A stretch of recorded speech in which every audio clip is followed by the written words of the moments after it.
Hey everybody, it's Rory from A&S Gear, and we are looking at today the Valken M17 Magfed Paintball gun. We've got one in front of us right here. We've got the magazine that comes with it that does accommodate both 68 caliber paintballs and first strike, so FSR rounds will go into this. They say 18 to 20 rounds, so depending on, I guess, the ball that you're using, you might get a variance in the amount of rounds that can go in there. It looks like the barrel thread right here, it's just a short barrel, so this is like a little 10-inch snub nose style barrel with an A5 thread to the back of it, or A5 style thread.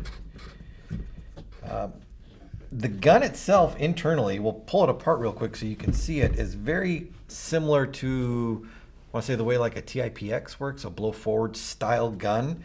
So reliability is great on there, not a lot of moving parts in there, and it also does have a semi-auto and full auto and safety option. So safety, semi, full auto, and the full auto works like a response trigger kind of setup through the gun. So I do happen to have air in this tank, so we will cycle it a couple times and show you just how that works.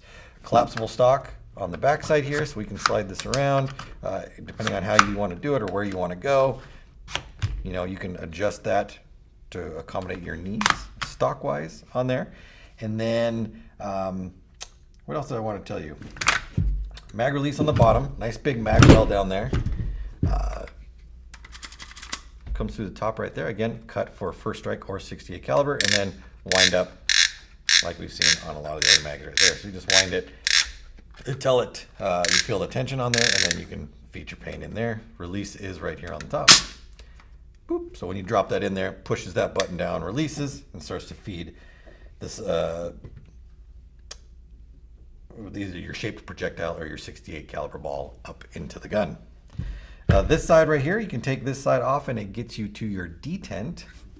This side over here, it just says Magfed. So I don't know if in the box you're going to get a hopper adapter.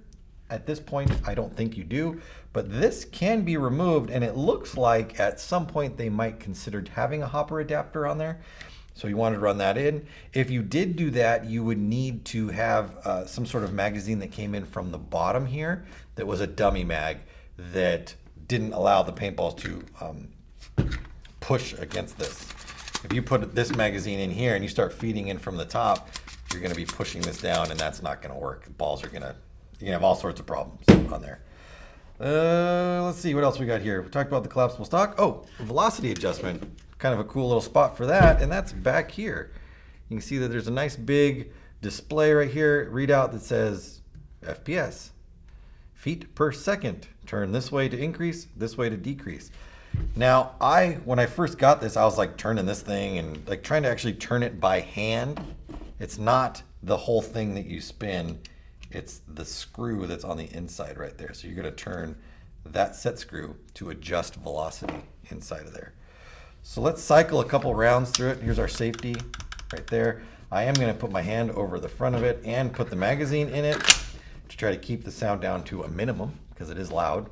So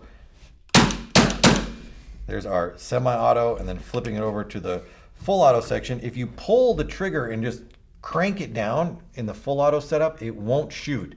You got to kind of find that happy medium like a response trigger from the Tippmann guns to find that area of where it does want to cycle in the full auto.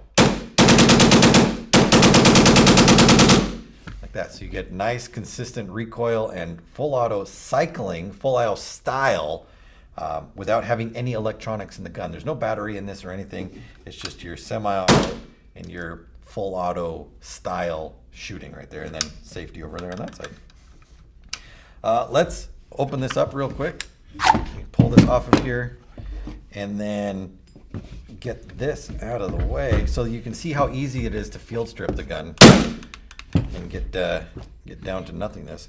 The tank does not come with the gun, so you will need to purchase a separate 13 cubic inch tank if you're wanting to use it with this stock on there, or you could put a larger tank on the back and just use that tank as the stock.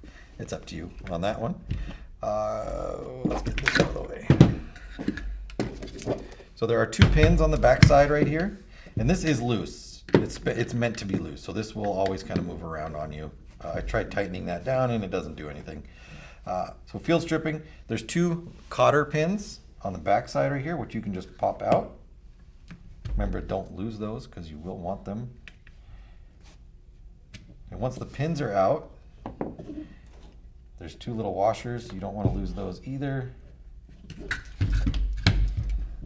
And then you can knock or push the 2 pins out that side. And then you just are going to pull this out. Now, it is tight inside of there. It won't just slide right out the back of it. So you do kind of have to pull on it and move it around and get it out like that. And then this is it right there. So there's your assembly. There's a little groove that runs along the top that keeps this from being able to rotate while it is inside the gun. And your tank attaches back here, goes into your regulator that's inside of here, and adjusts velocity through there. So this, every time this shoots, this comes forward,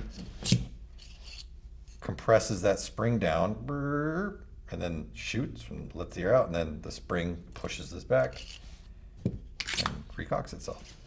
Okay. So very, very similar to a like an auto mag or a TIPX pistol. When we're done, we're just gonna make sure we've got that all lined up. Make sure our pin goes into the groove properly along the top.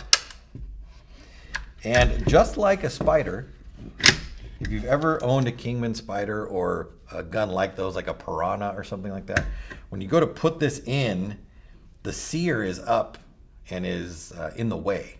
So you have to pull the trigger to get the sear to move down so that you can get the hammer assembly inside of there. So with a little bit of force on it, I'm gonna pull the trigger, and this will allow me to get past the sear and into position where I can line my holes up and then put my pins through. Like that. Like that. I'm gonna flip it over, put my 2 washers back on, and then slide my pins through. Now the pins are going to go side or lay flat sideways. They don't go vertical up and down like that. They are going to go on the side. That does make it a little bit easier to push them through. But you do kind of need to have tiny fingers for that. My fingies are not the daintiest. Get back out of there. But you get the idea. You get the idea of what I'm trying to do here. I'm going to turn this so that I can attack it from a different side. Man.